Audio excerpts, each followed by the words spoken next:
Welcome to Anthologic, the TV anthology podcast.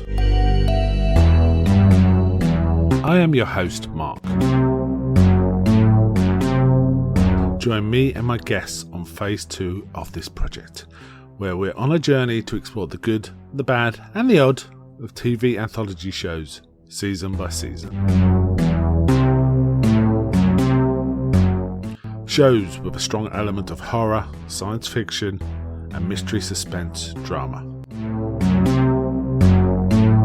Join us as we slip through the cracks of reality to approach the extremes of experience, where we can peruse the stories and art of a sinister fairground of strange and wonderful rides. There is no going back. Don't say you haven't been warned.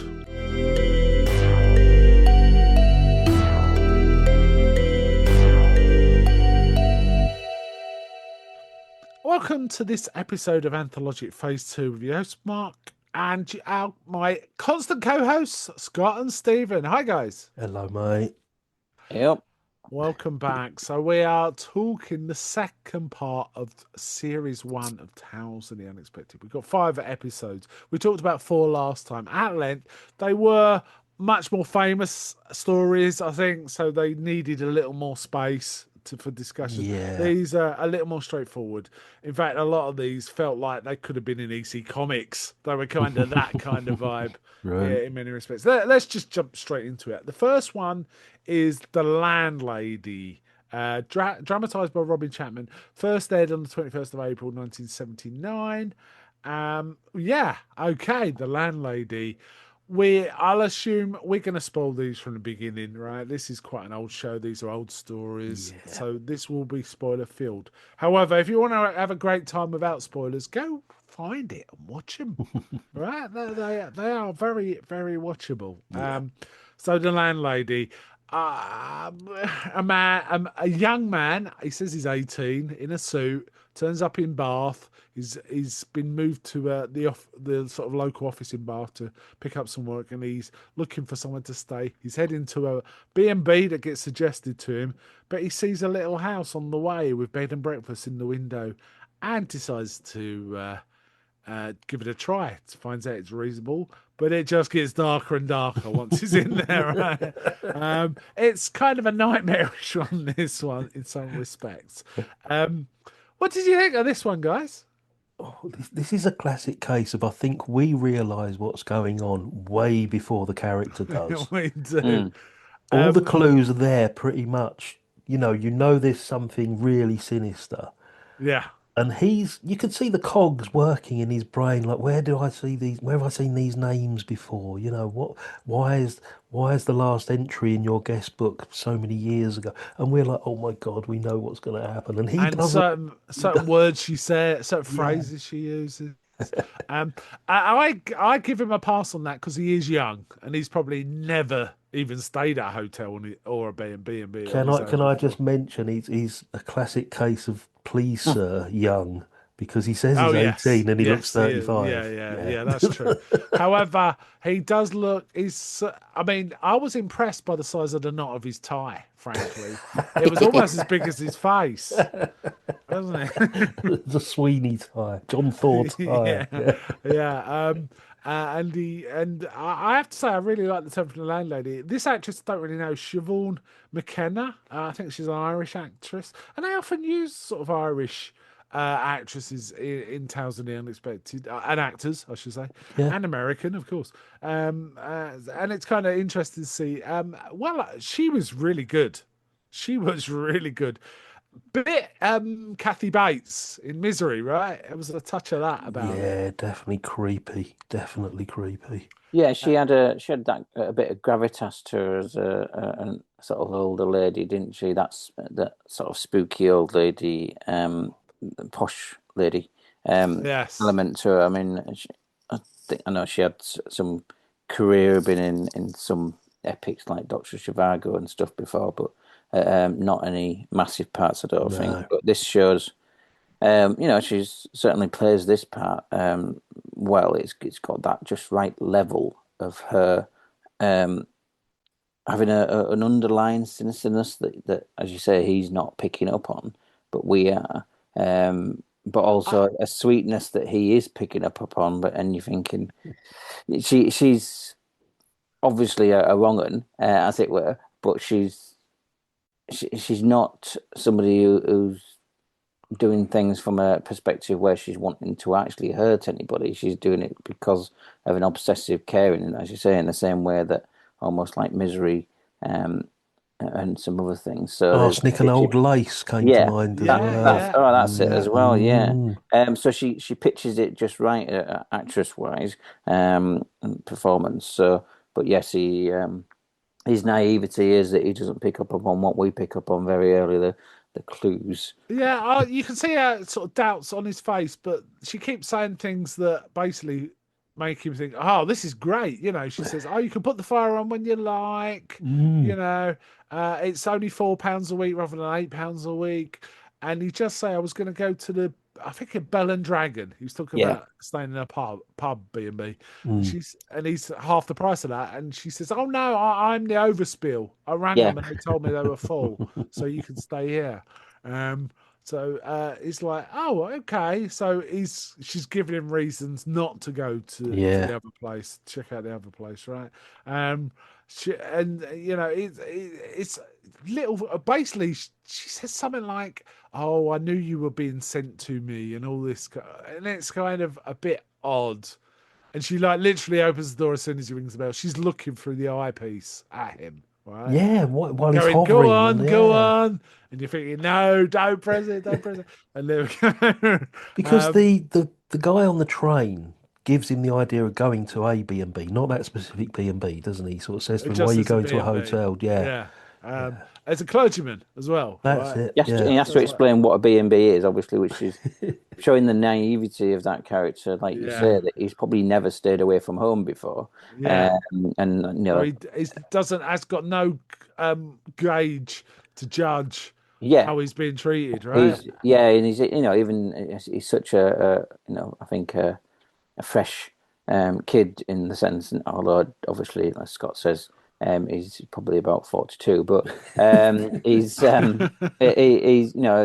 that his priority is writing a letter to his mum and dad straight away after arriving there. He's probably only spoken to them like 4 hours beforehand or 3 hours before, but obviously that letter doesn't get sent. If he maybe did the decision to go and post that straight away, things might have been a bit different for him. But he's he's not picking up on the signs, and he is very very much um, an easy pickings for her. But I do think that what you just said about the looking through the eyepiece, I think that is a sinister start to introduce Yeah, that character, and it's as a a point of bit of view shot. You yeah. often have in slasher movies and stuff like That's that, it. And right? there's a bit of photography that's, I think, an interesting touch to put into this as cinematography to help us get the feel for what's happening here because it's a different world inside that house to everything outside, isn't it?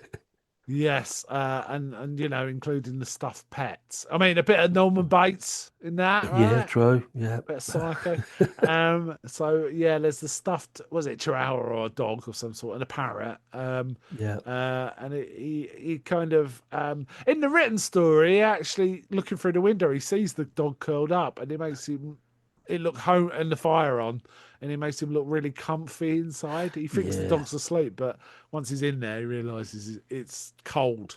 The dog's actually cold, you know. It took me back, and there's no major link on this, but it took me a bit back to that Inside Number Nine episode where the cat is stuffed and then it isn't, and him not being able to tell the difference between the two. I was thinking, well, it's not like that's what's happening. You are just genuinely a bit too silly to be able to realize when something is stuffed and something is real. Yeah. Um, I also like the slow reveal of, she mentions previous guests and it's going, it is saying, I know those names. Yeah. I know those names, and he can't think it through. Um, and she also acts quite forgetful, possibly even a bit, going towards senility. Like she can't remember his name. She calls him different names and things like Yeah, I that. didn't get that bit because she kept referring to him as a different name throughout, didn't she? And look, I Yeah, couldn't so couldn't he work put out if that was I, significant or not.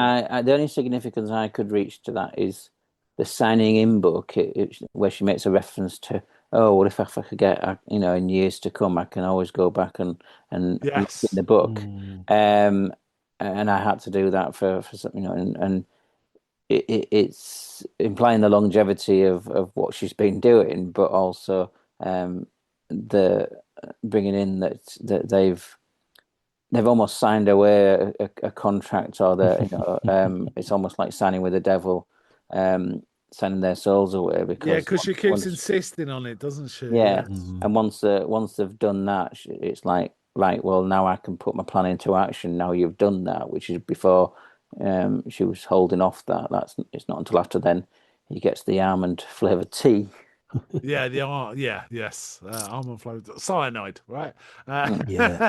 Um, I mean, while watching it, there was lots of little signs that it was not right and little phrases she used, but the one that jumped out at me is like, "Whoa, that's a red flag, mate." Mhm. She says about one of her previous. She says he had lovely skin all over.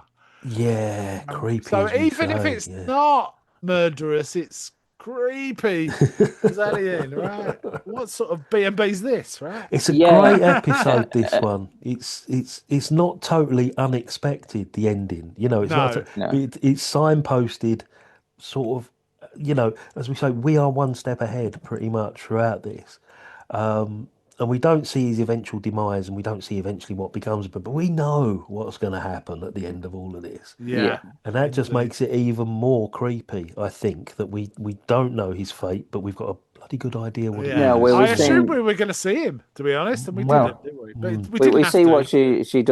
she's done to the others, shall we say? Yes, mm, We see that, and yes, it's not unexpected, and the reference to the smoothness and the unblemishedness of the skin, of the yeah, other, and she then sort of comes back to that point with regards to him later on before she starts her procedure. But yeah, that, I mean, obviously that at that point, her saying that about the other, previous guest, there's only two ways that can go, and it was either going to go this way or it was going to go down the route of Liz Fraser, cottoning on to Robin Asquith. It was going to go yeah, down, going to go down possibly. the MILF Oh, Cougar, sex comedy thing. yeah, a third possibility I was thinking of was the old like what was it in? Is it Silence of the Lambs? Buffalo Bill keeping him in the basement, that sort of thing. yeah. Oh yeah, Um, Something like that. Mm. But yeah, yeah. But when the taxidermy, as soon as taxidermy got mentioned, it's like, oh, okay. Just a little mention. The short story is pretty much this. Apart from there's no vicar suggesting B&B. What they've done is taken his inner dialogue, thinking to himself, "I've got to look up a B&B and things like that on Oh, the train there." So the little, they introduce the characters to make that sort of train of thinking explicit. But otherwise, it's pretty much the same. the So yeah, the at the beginning, the lady you're talking about, the Sharon McKenna, she was quoted after the fact of doing, when she was talking about this episode. She actually um said that she personally thinks the story was funny. But well, it if was. if it's been, but some people might not have the same sense of humor as her, so might be disturbed by it. But yeah, so she quotes it as being funny, and despite being far-fetched. Um, but she obviously looked on it in a way of having that tongue-in-cheekness and a yeah. bit of This fun rather this than it being anything else. yeah, this is pure horror when you boil it down.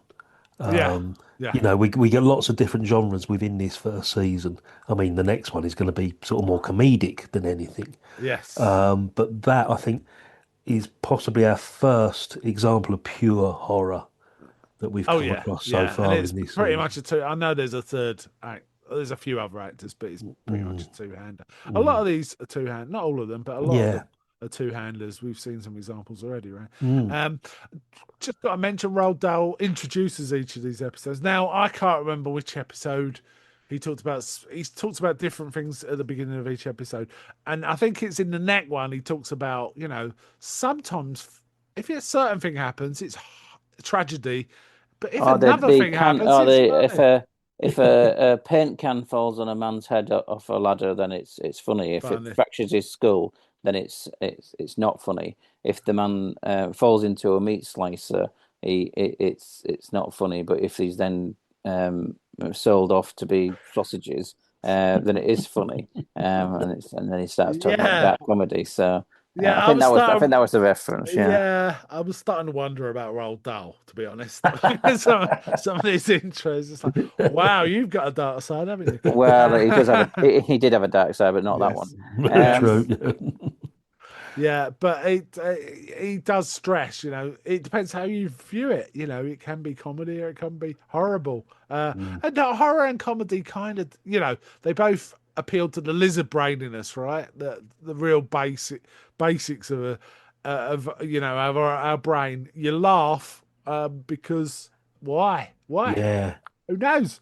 And you're scared because who knows, right? I mean, you've got some ideas, but they kind of interrelate. Sometimes horror films make people laugh, and so yeah, it's just the way it is, unintentionally and intentionally. Yeah, so good fun one, good fun one. We Yeah. move on to the next one. The next one's Neck. Um, Again, dramatized by Robin Chapman, aired the week after. I could not believe the cast in this. mm, Yeah. Frankly, they've got Joan Collins as Lady Turton, John Gielgud as the butler.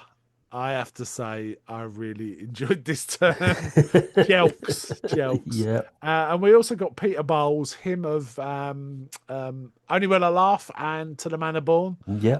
playing, what a name, Major Jack Haddock. Yes. Not quite Captain Haddock, No, but related to Major Captain Haddock. Haddock. Yeah. Yeah. And also we get Carmen Severa yes. Mm. from Hello Hello Yeah. as playing someone called Carmen, and she is a Carmen in the story. Yeah. So how about that? And a few others. I have to Michael say, Aldridge from Last of the Michael Summer Wine. Aldridge, Last of Mm. Summer Wine. Yeah. yes, Michael Aldridge, who I have to say I loved the very final bit of what this character did. Not what he did, his facial expressions as it was happening. It just Mm. really worked for me. This is a goofy one, right? I Matt a lauded is he a lord? I couldn't work out. He's a sir anyway. So Basil Turton, he's a very sort of affable, sort of bumbling kind of Yep. man. Yep. And he's got this younger wife. I think she's meant to be. She in the story. She's a kind of a gold digger in the story. It talks about how they met and got married and stuff like that. Joan Collins, who then runs all his publishing empire for him and makes it successful by being fairly tawdry, frankly. Yes. Yep. Um, and we get John Gielgud as Jelks, who is he deliberately winding up her lady? I think so, Yes. but Yes, it's because never he's that clear. defending the aristocracy. She's an interloper in all of this. Yes, And she's brash and she's nouveau she's riche kind of thing, right? she's unfaithful. He's obviously been butler to Aldridge for years and years, and she's come along fairly recently, and it's a brilliant sort of dissection of the British upper class, um, and then you've got sort of like the vulgarity of new money against, the old traditions. And it's a brilliant thing. I didn't realize until I watched it this time. I've seen this about two or three times, this one. It wasn't a favorite until today when I watched it again. The lethal power of the servant class in this. They are the Yeah, ones that are running the show. Um, yeah. we've seen it John previously in other things like, Hudson in Upstairs, Downstairs or whatever, but it's a Jeeves. brilliant example. Jeeves, exactly. It's a brilliant example of it. Yeah. Admirable character. But Yeah, Yes, there you go. yes, yeah, with it definitely he's defending the not just the honor of his master, as it were, but also of the sort of family and the class. Mm, It certainly that gets referenced by Sir Basil, where he he obviously knows things are going on, and he does reference towards jokes and says, "Oh, he's very loyal."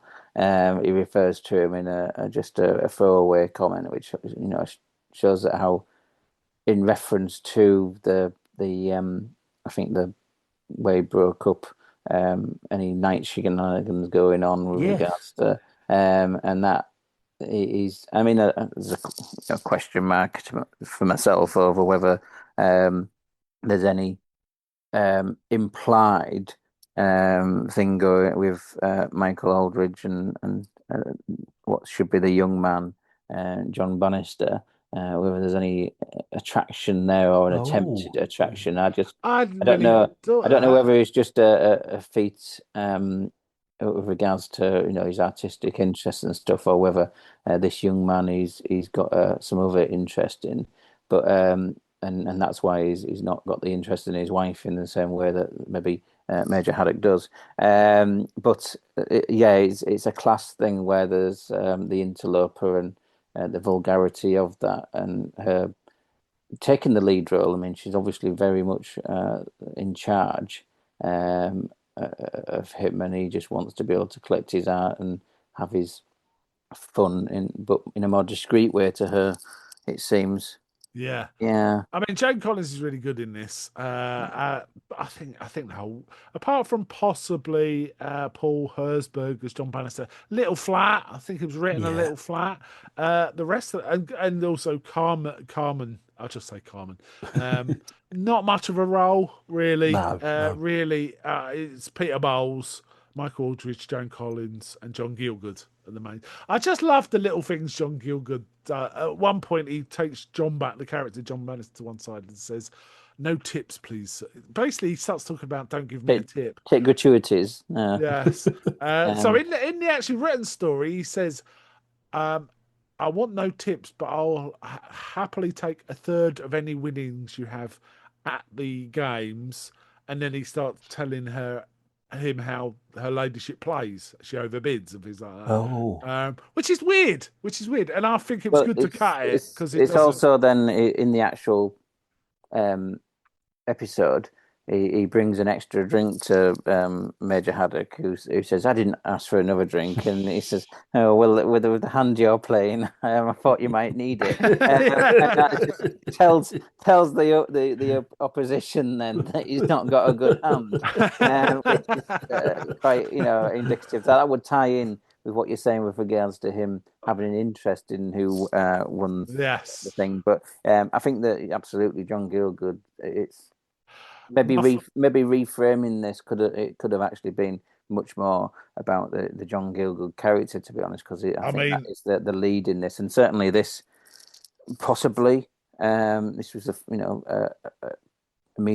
previous by a couple of years to him then playing the butler in Arthur, yeah, and in a very yeah. similar way, right? in a similar way, and this probably did lead to that part. It probably was what the inspiration for picking him for that part, almost a casting call for it. Yeah. So I think this has an influence beyond um, just a TV episode.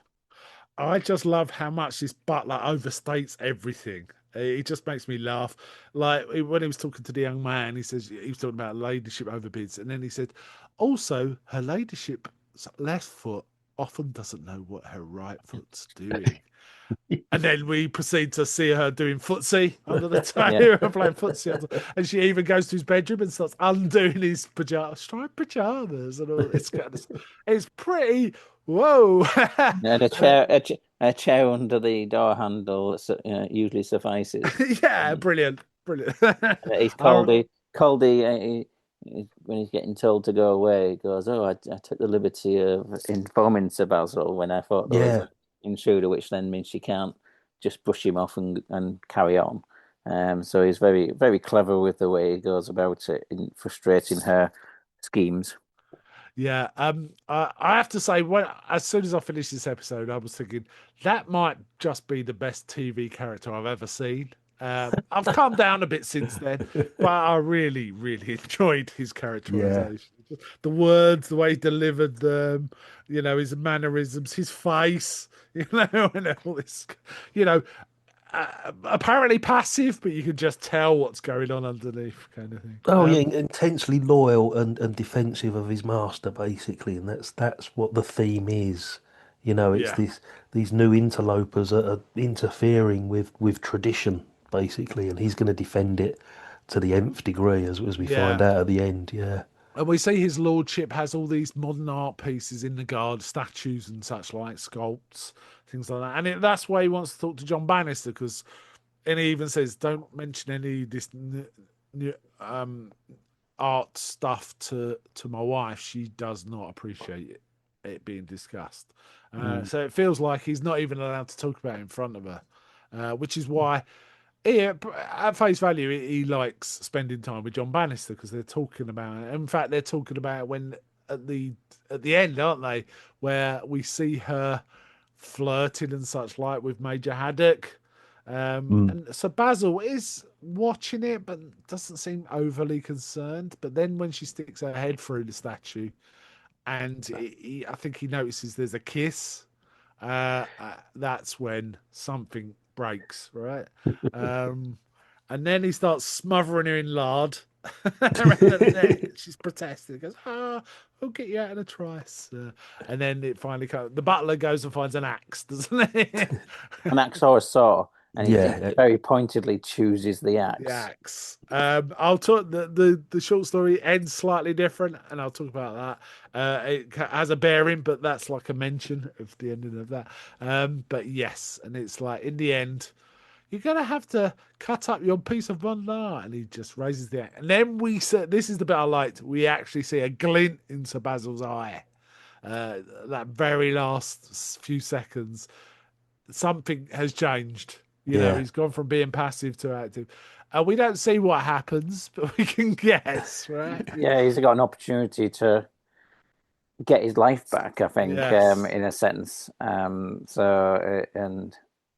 how that then turns out for him, obviously nobody can guess. But yes, it's yeah, getting stuck in a Henry Moore sculpture and yes. her not appreciating You're gonna the have to art and chop he up did. this piece of wood. You know, it's a Yeah. piece of wood. You know, stuff like that. The end of I'll tell you the end of the short story. The end of the short story, he does start with the axe. We don't get explained what happens, but her face changes a weird color, grey color, and then he just turns to the boat and says, "Jelks, this axe will not do. I'll have to use the saw." Uh, which is probably too dark for TV, right? But yes, yeah. I really enjoyed this one. I have to say. Um, Completely different tone to the last one. yeah, comedy, and Mm. in the intro, Roald Dahl talks about it's. This is the one where he talks about so and so can be tragic, and Yeah. he says he thinks this is super funny, and he also thinks this version of it is funnier than what he could put down on the page. Um, He recognises that the it two improves it. leads are key to this. He said we're seeing two major actors Yeah, performing my words, elevated it in his estimation. I think that's what he yeah. said, wasn't it? Yeah. It was very good. I did enjoy this one. Now I could not remember the Landlady whatsoever. I enjoyed it, but I just couldn't remember. And I know I've seen it before, but Mm. this one I did remember. It's kind of Yeah. you can't really forget it once you've seen it. It's one of those, Mm. isn't it? Yeah.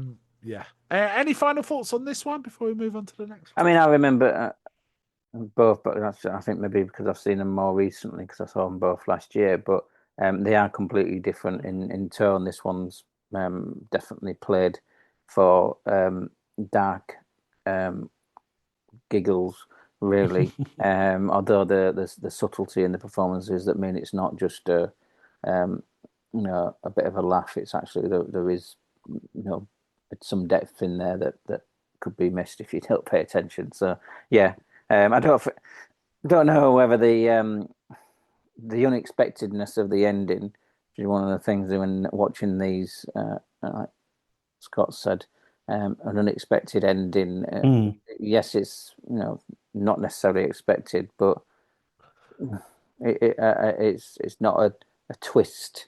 Maybe No, you in the can see way it that some coming. other, Oh yeah, in the yeah. way that some others in the series have been, but yeah.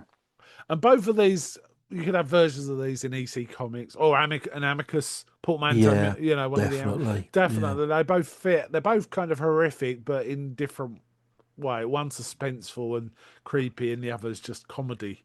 Mm, Comedy and manners, almost, isn't it? In yeah. some respects. Okay, we're going to the next one. Edward the Conqueror. Uh, Dramatized by Ronald Harwood. Aired a week after the last one we talked about. Impressive casting. Oh, Yes. wow. Well, there's Yeah. that. Yeah, yeah. Joseph Cotton as Edward, and Wendy Hiller as Louisa. And there's basically a two-hander. There's Yeah. another actor involved, but basically it's a two-hander. Slightly odd one. This one. It's about a woman who clearly has only ever been a housewife, and it's played on her, but she likes her music. Her husband's working in the garden, clearing some brambles and setting a bonfire. Uh, Joseph Cotton as Edward, and a cat is sitting very close. Or that's how it's written on the part. It doesn't look that way on the screen, to be honest, but that's how they kind of. But then she becomes convinced this is a reincarnation of Liszt. Right? This Because is you just so play some absurd Liszt. when you, yeah, it's so absurd when you put it, just so simply as to what the plot is to this, because it's just an absurd concept, this one, to revolve a whole 30-minute story around. Yeah, this was filling the not. This was not padded. Well, kind of padded. It was a 10-minute story, wasn't it? Mm. Um, she become because when she plays Liszt, it sits up and sort of listen. Well, the cat didn't. The cat didn't really do that, but they were kind of presented that way. And then when she plays something else, it knocks crockery over. Yeah. Sorry, little statuettes of different composers over, but Mm. leaves Liszt alone. She also notices it's got little marks on its tufts of hair that matches the warts on the picture of Liszt's. Yeah, Yeah. okay. She even goes to a place and talks to this bloke about reincarnation, who tells her all this old guff about Oh reincarnation. God, yeah. Yeah, no, it's weird because it's such a great cast, but quite a weak story for It's not what's my being presented. favourite out of this No, entire season. I think the ending is just very weak. It takes a while to get to where it's going, and it's enjoyable watching some great, actors of that generation, yeah, or even from previous, from decades before. But to me, it's probably one of the weakest out of all nine of this series. yes, I wouldn't disagree. And the story is even less strong. The actual written story, the written story ends with her accusing him. Yeah, Oh, what have you, or not even basically saying, "What have you done?" And then it ends. It's like, well, that's Yeah, a I think bad story. if what I've read is correct, that she just basically and thinks that's what she's done, accuses him, goes into hysterics, and he consoles her that he hasn't, which isn't really an ending. So at least with this, they embellished it and made it They a bit give it a more of horror twist. a horror twist ending. And I think that obviously I think is the best bit out of the episode, but it was maybe the ending was better in the sense as far as what had led up to it, and there could have been a better story with such an ending, because otherwise the ending, like Scott said, it's just feels unsatisfactory based Yeah, upon the fact that we've almost not suffered, but we've put ourselves through what is a stretched story. That should have been a lot shorter, or they should have had more content in it, and it's ended up being that's the denouement is unsatisfactory then, because you would expect there to be more substance to it. So I agree, this is a weaker one, and one that is less satisfactory, unfortunately. yeah. Also, I don't understand the title at all. Uh, Edward the Conqueror. Edward the Conqueror. It's got What nothing has to that do. got to do with That's anything? I true. mean, Well, usually Roald it's Dahl names his story pretty yeah. sweetly, you I mean, know. the Joseph Cotton character is called Edward, but But yeah, I don't know what the Conqueror bit is about. I don't understand. He doesn't Well, conquer anything because if anything, yeah, he's the controlling one in this relationship. You know, yeah, this relationship has stagnated. It's sort of very polite, suffocating intolerance. This whole sort of like decades marriage that's been going on, and he's very cold. He's got this pragmatic view of the world. He's defined by sort of logic and financial control. But yeah, she's the complete opposite. She's romantic. She's superstitious, as we sort of discover, and she's sort of searching for like a bit of passion, a bit of magic in this very yeah. ordinary life that she's got. So for him to be described as the conqueror, I think he's the one that's always on top throughout this relationship anyway. So that is a bit weird. Yeah, makes no sense. Yeah. yeah. Yeah, it does. I don't know. The written story is also quite weak and the shortest of the Mm. five It's maybe as an well. attempt to make the whole thing sound bolder and more dynamic than it actually is. The story, the written words works better mainly because you can assign activities to the cat that they couldn't get a performance out of this cat. I don't think. Um, No. to Is it? suit the what was going on. Is it because Louisa has this like real intense affection for the cat, basically, and Edward realizes that this cat is providing her with a joy and a passion that he could never ever give her. You know, and I then think he's more concerned she's losing her marbles. To be okay, honest, yeah, is it down to that? Yeah, I I don't think it's know. I that. think he's more concerned about the fact that she's making dinner for the cat and not for him. Oh yeah, because he's been working hard. It's like, So is it? Yeah, so he's lost a bit of control because her affections are now directed towards this cat, this stray. And I think that's what it is. I think he's seeing the cat as a threat to their relationship. I got this is a bit left field, but I watched Karen at Your Convenience recently, and Sid James and Hattie Jakes have a very similar relationship. Whereas Hattie Jakes is obsessed with a budgie. Cleopatra. Yeah, Cleopatra. Oh That's no, it's right. Cleopatra's is the horse, isn't it? No, Cleopatra's. Oh, well done. Yes, yeah. I It's can't the remember horse, Cleopatra. isn't Joey. it? Joey's the budgie. Yeah, yeah, Um, yeah, and it made me think of this. Made me think of that. It's like, oh yeah, yeah, here we go. Oh, it's a woman, a housewife who's totally bored, absorbs herself. I mean, in this, she's absorbed with the music, but then the cat comes in, seems to appreciate the music as much as her, and so she becomes obsessed with the cat. And I think we We're both making it sound better than it is. no, with both of those though, there's a parallel that's almost a substitute for a child. Um, Yes. yeah. So, but yeah, this isn't a strong episode, and I think Roald Dahl talk does about too write much. quite a few stories about long-term married partners and issues.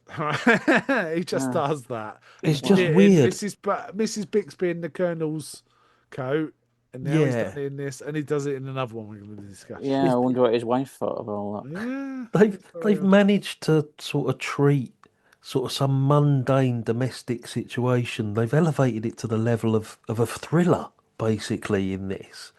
And it really doesn't deserve it. You know, I can't really work out what It's this was it's all about. an attempted thriller. Yeah, Yeah, it's a It's not failed actually it's attempt. thrilling though, is trying, it? isn't it? Yeah, yeah. Um, Yeah. And the weird thing is, like I say, all the other ones are titled really well. They're clever, they're plays on words, but this is just Edward the Conqueror. I That's the mean, only it's a thing I can sign think that of. The is cat this all has, a bit desperate? yeah, I You think the know, cat has taken over the affections, of his wife, and he has to conquer the cat in some way. That's the only thing I can think of, the thing is, if we put our heads together, we could probably come up with a better title. well, if we Around put our heads together, we could cats, probably come a better with a story. better script. Yeah, And what I have we can't got? blame the I, adaptation because no. that's what's in the story, right? Well, I'll give you 3 minutes, and you can come up with a better. Yeah, yeah.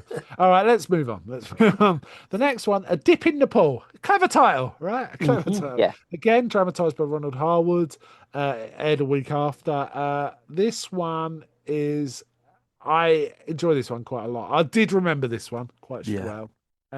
I really like the lead actor in this, Jack Weston, and I can't say I've ever seen him in anything, but I recognised him, so I must have seen him in something. And I think he also might remind me of another actor from an earlier era. He's got something about him. He's kind of a comedy he's got comedy beats, isn't he?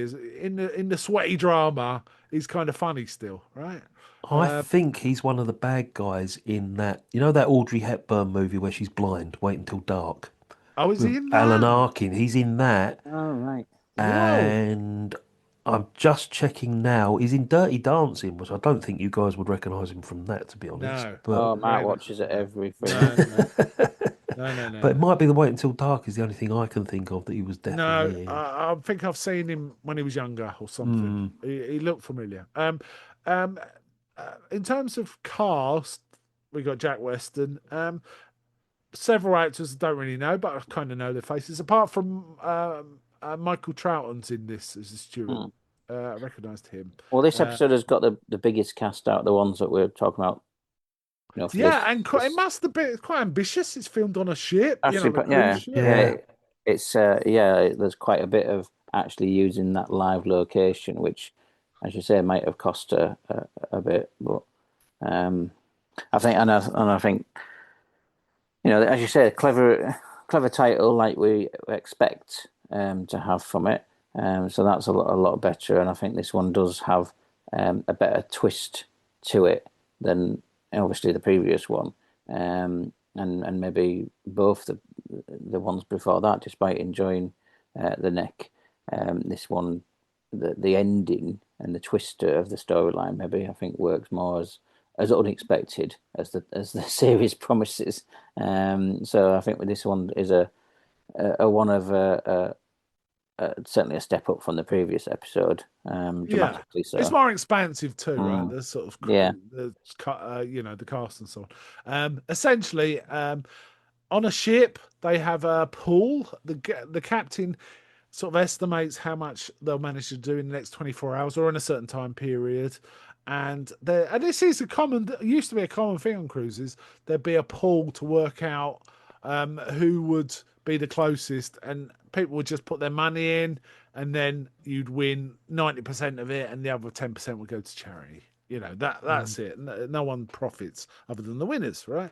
But there was famously, numbers.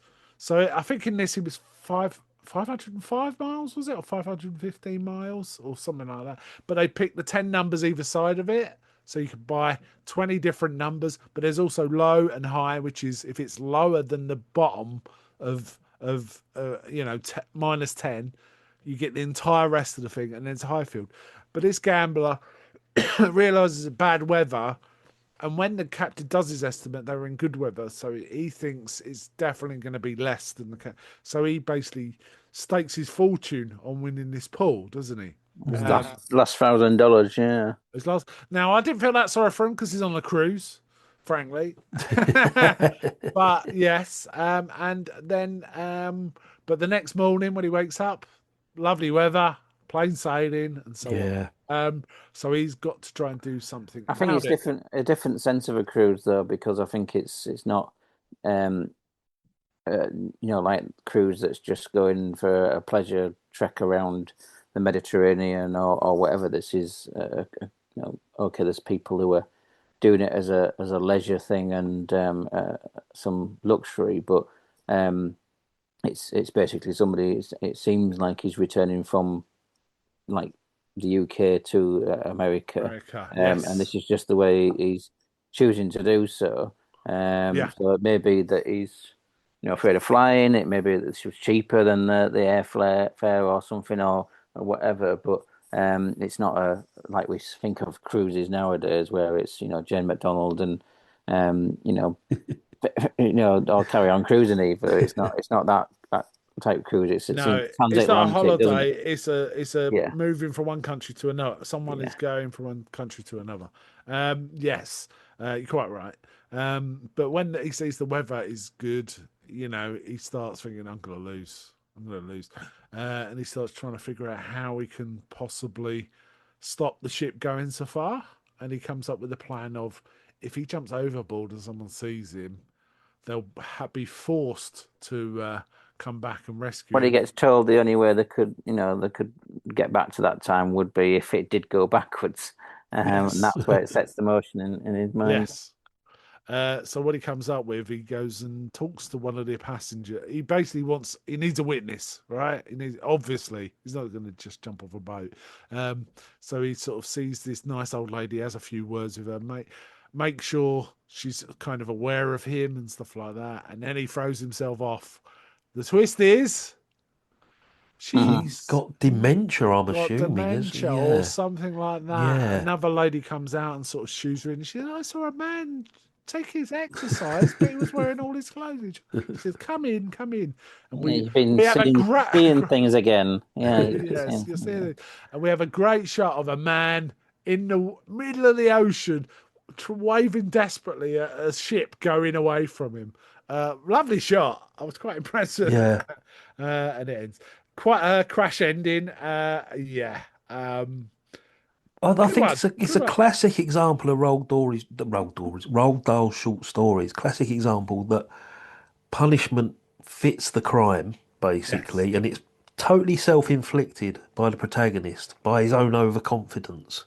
Yeah, And agreed. Right. yeah, and we've seen that in a few, or we will see that in future Tales of the Unexpected episodes, that is something that Dahl picks up on. And he also said he's fascinated by the whole world of gambling as well, didn't he? I think in the introduction. Yes, So, Yes. yeah, so we, he you says know, something about what he gives an example of something absurd that he gambled on. he's not his Yeah, oh, he loved divorce, gambling. He had a bet on something, not his and then divorce, was it, he or had a something? bet that it wouldn't happen. Right? Yeah. And the bookie took both bets. Fine. Mm, Yeah. yeah. He Well, we've betted seen it, haven't against we? himself, in effect. Yeah, we've seen it in Man from the South in the very first episode. Yes. The whole gambling thing is key to a lot of these episodes. But this one Yeah. is very, very sort of clever, and it's typical Roald Dahl, I think, this one. And I Yeah. think the other characters that interact with him and showing the ship life for those day or two and things, I think embellishes it out. It doesn't pad it. It actually just gives the context of how they're in a different world to what he is with regards to them. Um, he's got this desperation because he's speaks of his wife and um, wanting to actually almost it sounds like win her back, even though they're still married. It seems to be that she thinks he's a failure and he wants to be able to see her face. And unfortunately, unless he's got his There, life there- insured, yeah. um, There's an undercurrent in all of this Roald Dahl stuff of about marriages, bad marriages. Yeah. Definitely. And he sort of he's also sort of trying to pick the steward's brains. He goes, "Does the captain? Did he know about the bad weather? Is he usually correct? All this." And Michael Trout's like, "I don't know." So yeah, that made me laugh. I enjoyed this one a lot. Just got to mention this plot element is also in the novel Diamonds Are Forever. Ian Fleming's Diamonds Are Forever. and it's Now it's also an Alfred Hitchcock. They did this story as an Alfred Hitchcock. oh yeah, you mentioned that. So this was, I mean, it's perfect for Alfred Hitchcock Mm. Presents, but they're usually an hour. Oh no, the one series is an hour, one's half an hour, isn't it? Yeah, I can't remember which one this was. I think Yeah, it might be in a half yeah, hour, like you said. totally work. It totally fits the bill. But I found it interesting because I recognise the plot from Diamonds Are Forever. It happens towards the end. Some well, they don't know they're gangsters. People on a boat actually putting a really high bid to choose what the number they're going to get, and they go for the low field. Everyone expects them to pick the high field, so everyone's confused. And Bond is Mm. like, that's a bit weird, but doesn't think any more of it. It's because they're going to kill Bond, throw him overboard, and then let the ship know, oh, we got a man overboard, and then they'll win the pool, right? Ah, right. Right. So but we've already talked. In the last show, Ian Fleming and Roald Dahl were friends. Yeah. Land to the Slaughter. He Mm, credits somewhat to Ian Fleming, doesn't he? yeah. And things like Yeah. that. So yeah, it's kind of interesting. The same plot was used in a James Bond novel. Yeah. Well acted. I like the lead. Good casting. Reasonably solid story and ending. I think. And There's, there, and go on, Scott. You're I was going to just say. going to say, definitely better than the previous episode. Yeah, absolutely. And Yeah, that's going to be our metric, is it? The Edward the yeah, Conqueror. and this actor playing the same character, obviously previous to the events of this episode.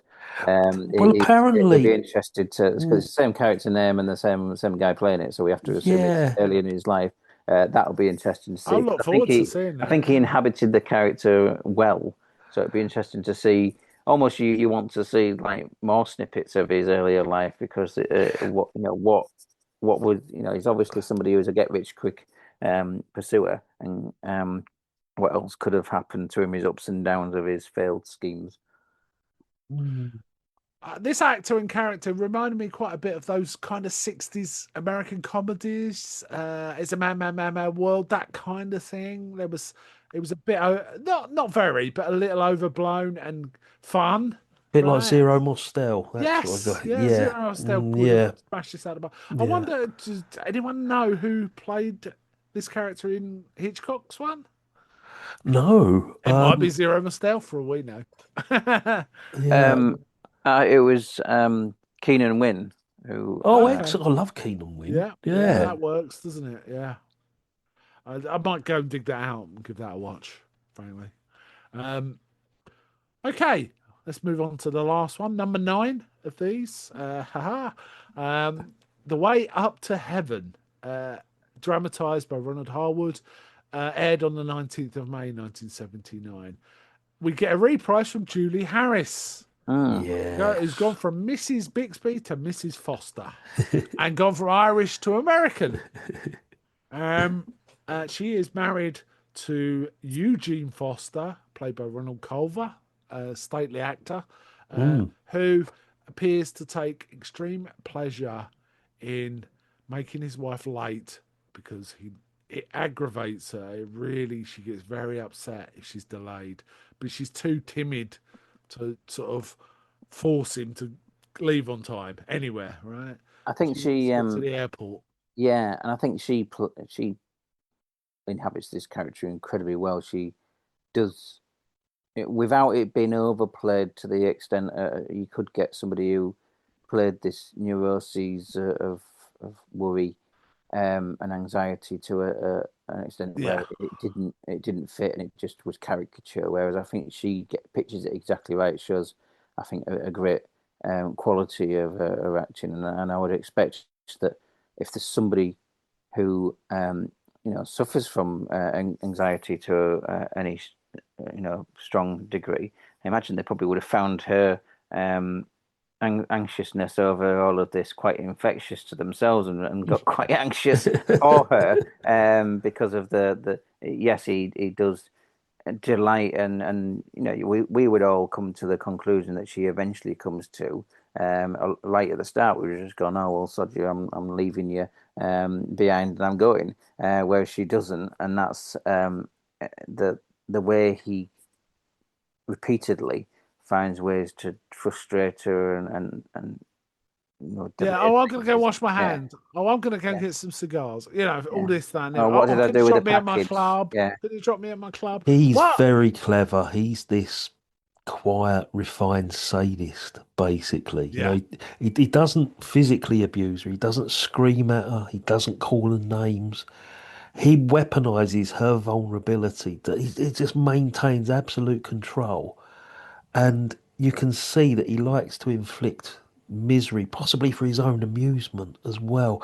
He's brilliantly vile in this, feeding off the panic. She panics at the ticking of a clock. That is brilliant acting when you see that. She's looking at a clock, isn't she? And Yeah, her eyes. She's got a slight eye twitch, which is not overused, as Stephen said. no, Just and now and again. but he's very clever because you know that underneath this thing he is like a real sadist, as I say, but he masks it with this sort of absent-minded politeness, and he's very clever at doing that. And he's deep down, he's evil. He's a horrible, horrible character. Because he knows exactly what his wife's, um, disability is. That the whole thing about being on time. Because doesn't she put it down to her father was in the military or something? That she said it's a I, deep-seated. I can't remember. She's always had it. I rember that. yeah. I Yeah, think it's But drummed into her absolutely with regards to um, it, it it being. I think she was possibly reprimanded to a serious extent by her militaristic father that's it. or some such thing because she's obviously got a twitchy fear of every element of being late. It's not just late in itself. It's there's a repercussion for it, along with just might possibly missing an Mm. event. So yes, there's an undercurrent. But it's excruciating to watch him, where he misplaces his whatever and he gets a different hat. He insists on washing his hands, like you say, Mark, and just slow steps towards the door and all of this. And it's like, oh God, you are really evil because you are playing on this poor woman's fears. Yeah, It's it's very enough. cruel. And all the way to the airport, he said, "You'll probably miss it. Yeah, Oh, it it's probably hot. won't happen because of this mucky weather. But even if it does happen, you're not going to get there in time. We might as well don't bother. It's all that all the way, Yeah. all the way. And she's desperate. She wants to go see her daughter, right? So it's kind of important, really Yeah. important. Oh, yeah. She's been preparing it for ages. I think there's the birth of a grandchild, isn't it? I think it's the first time she's going to see her Yes, grandchild. that's So, how it is in this. Yes, yeah. in the written story, it's slightly different, which makes it even more impactful. Actually, that I think they should have left certain elements in because it would have worked even better. Even though this works very well, Mm. I'll tell you now what I'm talking about. In the written story, she's flying from London to Paris. Right. And she's desperate to see her grandchildren, which she's not seen in person yet. She's got pictures. She Yeah. loves these pictures, and she starts thinking, "I really wish I could just go live there and be with my grandchildren. That's all I want, but I can't. He'll never Yeah. let me do that. That's just not impossible." Which then feeds into all of this as well, really impactfully in the written story. However, this is great. I think this is a great dramatisation of this story. Um, Pretty much exactly the same in all other respects, other than the driver sort of saying he's always leaving her waiting and stuff. That was like an explicit version of her inner dialogue, you know. Right. Mm. And what was said in the story, she couldn't be sure he was doing it deliberately, things like that was in the written form. Though we could see Yeah. he's just being a bastard, right? Absolutely. Yeah. But This one's yeah, also one that's been done as an American TV episode back in the 50s for the I think the precursor of what Alfred Hitchcock did with his TV series. He did a number of episodes of a series called Suspicion, which had some really good actors in Rod Steiger and Bette Davis and such like in episodes. And it was The Way Up to Heaven was done there. Not by Alfred Hitchcock though. It was somebody else who directed it. I can't remember who. right. I think at some point, it might be worth actually us all going back and cherry picking some of these tales and Yeah. different versions It'll be and interesting to see. comparing. Yeah. I'd love to talk about the version of Man from the South, the three versions of Man from the South, Yeah. Mm. for Yeah. The example. Steve McQueen one's really Uh, good. Yeah. yeah, Yeah. and there's Melanie Griffith's one Mm. it was the 80s one. Yeah. But yeah, those will be fun. But yeah, really solid episode, very satisfying episode, right? You feel like justice was served somewhat. And you're happy for her, aren't you? Really, honestly, It's it's I a am anyway. it's a very cathartic conclusion, but it's very dark. Oh Yeah. yes, yes. Yeah, and it's And if she's written possibly her letters as well, oh, it's very, very clever. It's possibly my favourite out of this second half of the series, this one. I did enjoy this one, and Julie Harris is brilliant in this. I like what she put in one of the letters. It was something like, "Please try and take your meals regularly, though I know you won't." Mm. And it's quite clever. They set it up very, very well, sort of a Chekhov's gun with this whole the house is being shut down for 6 weeks. Yeah, There's not going to be any food in the house. And yeah, you're thinking, well, that's details that are not that important. But then you think, oh, at the end of it, yeah, they were very important. That there's going to be nobody about because the maid says she's going to go and stay with her sister for the 6 weeks or Yeah. whatever. She's talking to the butler. Taking that fabulous fringe away. Yeah, that does set it up because you think, yeah, absolutely, Scott. You do think, this is detail that might not be necessary, but then, and it's then a reasoning for them for the two leads to be returning to the house. That's when it takes a turn, doesn't it? So, Yeah. um, yes, yeah, there's a again, this is one that has a the twist. Obviously, it's not quite as sudden as what we might get with some, particularly inside number nine, but some also Tales of the Unexpected. The twist isn't as sudden at the end. This is a bit more lengthy, but it still does have a twist that I think is to some extent lacking in some of the others. Certainly, it's better than the one that we keep benchmarking as the one that is. Yeah, I Well, mean, in terms of twists, for me, the top tier in this series was Mrs. Bixby. That was a fantastic twist at the end. oh well, we said, didn't he, that that was so meticulously planned out as well. The Yes, mechanics of it we mentioned, didn't we, was so yes, Yeah, well thought through. yeah, That's a very satisfying episode. Those first four, we all agreed, are possibly the four strongest, not only of this season, but of any Tales of the Unexpected yeah. series at all. Because he's got um, some real classics. You know, when you've got Man from the South and Land to the Slaughter amongst those, it's just yeah, incredible, you know. Yeah, I'm glad we did partition it this way. So we yeah. Mm, talked about those four in a row, and then it leads five, which are lesser episodes. Was mm. there any one in here that you think may just about be touching the quality of the first four? This one, way up to heaven, I think, for me, out of these five. Um, For but I me, have, Neck, I think. yeah, I've got a newfound admiration for Neck this time round.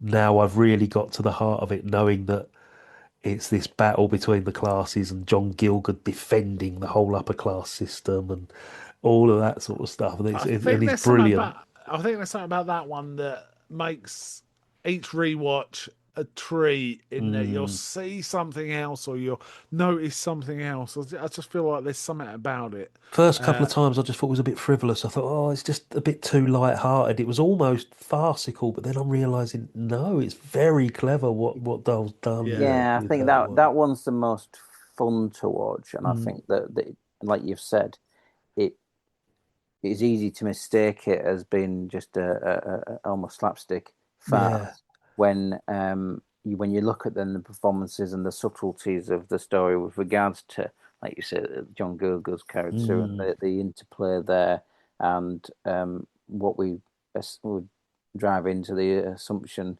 um, of what he's doing to protect his master, and that is, and him, Sir Basil, knowing Yeah. that he's got that protection there, and that for all activities, um, it's never going to go too far because it would be stopped by his man. I yes. think that so that one I think can is possibly misjudged on a first watching. I think you're right there, Scott. It took me Yeah. about three viewings. This is my third viewing of it, I think, and I got it this time round. You know, the fact that John Gielgud never explicitly tells Michael Aldridge to do what he does at the end. He just merely provides this instrument and he steps back. You know, his face still, polite deference. And I then that love the look on Michael Aldridge's face when he realizes what he's that got is in his such a look. hands. Yeah. Yeah. I just love how Jelks uses over explanation as a weapon. I Mm. just, oh, I thought I had an intruder. Oh, we don't want strange people running around. I've let the master know. All this kind of He is. It's stuff. protecting It his keeps master, explaining, basically. and Yeah. Joan Collins is just getting irate, but he just Yeah. keeps talking, doesn't he? It's funny. I think The Way Up to Heaven is also pretty damn solid as well. Yeah. I have to say, of the five, four of them were pretty good. Oh, yeah. Yeah. Yeah, I, yeah. I would say I would agree absolutely. I think that previously we decided that there was one that was definitely the weakest out the original four. That William and Mary was definitely the weakest out of the four, and I think Mm. in this case, yeah, the Edward the Confessor, and I think that both of those are more like two-handers of just an elderly couple, and maybe that's where it's losing it because there isn't enough extra in there. Okay, there's an extra character in each really, but with Doctor or Professor, but Yeah. there's not enough in the story. It's like it needed an extra plot element both of those stories to bring us to where we were because a almost a forgotten wife, you know, coming into her own at the end because of the husband no longer being on the scene. It's not as satisfactory as some of the other endings in the same way. How we get to that through the journey, there just isn't the substance in it. So I think Yeah. we find that we know out of the entire first series, we know which are the two weaker episodes, and we could probably, and I would say that the Edward the Conqueror is weaker than William and Mary from the Oh yeah, previous I Yeah, previous I episode agree we did of this. completely. yeah. But yes, I agree, Mark, that there's the other four episodes that we're discussing uh, now. Yeah, I think they are strong in their own elements. So it's personal preference over which of those I think is the best, but it's hard to argue that the others don't really deserve to be considered strongly alongside it. I mean, it is a strong set, but I'd Mm. say apart from Edward the Conqueror, they're all pretty. Even William and Mary, I quite like. I just like Elaine Stritch doing her stuff.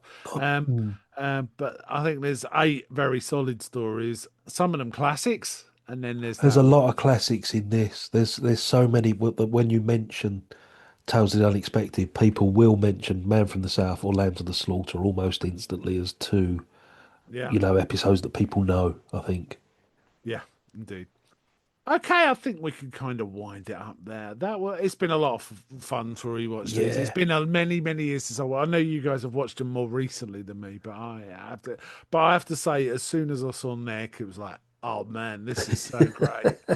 I think John Gielgud just I get, Very, I very find him so funny. there's something amazing about a butler who could run rings. It's always been there, isn't it? Jeeves and Yeah. Admiral Crichton, even Benson from Soap, Oh, the American exactly. series Yeah. Soap, Yeah. things like Mm. that. Two's Company with Elaine Stritch There and you Donald go. Sinden. Yeah. It's just fun to watch butlers running rings around the toffs. Or Yeah. helping them, He is. He's helping them. protecting his honour, basically, Yes, isn't he? That's yes, what he's doing in this one, and yes. the victim in this is, in more ways than one, is Joan Collins because she's the interloper, and he's desperately trying to foil her every move, Again, a very satisfying ending, though. Yeah, again, yeah, I think the strength of this is part. Sometimes it's the twist, sometimes it's just the story, and sometimes it's how it all lands. And yeah. I mean, even in the Landlady, even though it's pretty much signposted, like we say, we are always one step ahead of the poor lad throughout. It's yeah, still satisfying to watch at the end. It's still, you still stick with it, and it's still a good yeah. episode. And apart from Edward the Conqueror, none of these outstay their welcome. Then they don't feel padded to No, me. not at all. Edward the Conqueror does. If it was Yes. in a night gallery series, where they had several stories, this would have been a 10-minute Yeah, thing, yeah. and we remembered as weak as well. I would say, Yeah. but the rest of it's pretty damn strong. Pretty Mm. damn strong, and I can certainly. I'm kind of keen to watch the Hitchcock versions, or whatever the earlier versions are of some of these, just to Yeah, see how the Americans dealt with this material because it is dark as hell. Yeah, and I mean, not for the ones that we've talked about in this episode, but the previous four. Yeah, I watched the Alfred Hitchcock versions, and it's a different slant on them in some ways, but certainly worth going to, I would say. So Yeah, certainly if Hitchcock directed them because he did yeah, some, didn't he? yeah, Yeah. yeah. And I think some of these were, if I remember correctly, I think some of them were the one, or maybe all of them were actual ones that Hitchcock himself went and did they're early ones, aren't later they? on. Yeah, Definitely Land of the Slaughter. I think with Barbara yeah, Bel Geddes, wasn't it? I think in that one, which is very good. Yeah, Yeah, I'll get to that at some point soon, I think. Okay, I think that kind of winds up this episode. It's been a real pleasure to talk to you guys, as ever. As ever. I hope you've enjoyed this too. absolutely. Thank you, yeah. mate. I always enjoy chatting to you, Mark, and especially about stuff like this where we can, get a viewpoint and share, point things out to each other and delve into it a bit and say, oh, yeah, I didn't think of it like that. It's a great conversation we have every Yeah, time, and a lot of these conversations we have off record. So it's nice to be able to share it. As some pulling the curve out, sometimes we have a show and we talk more after the show, Mm. True. even more than we thought during the show. I'll tell you Maybe we what should I just record it all. I don't Yeah, know. I'll tell you what I enjoy. We usually talk about movies, longer length films, but it's nice to talk about these 20, 25 minute, just short episodes of things, and it's great because we can cram in 4 or 5 different shows in one sitting. So Yeah, and it's I kind of like that. sometimes fun to compare and contrast as well, Yeah, either between the episodes or, as Stephen's done, compare a different version of the story. So exactly. that's Yeah. kind of fun. Okay, okay, let's wind out there. So thanks, guys. Cheers, mate. Take care. See you soon. Thanks a lot. Take care. But one thing for everyone before we go: is anybody out there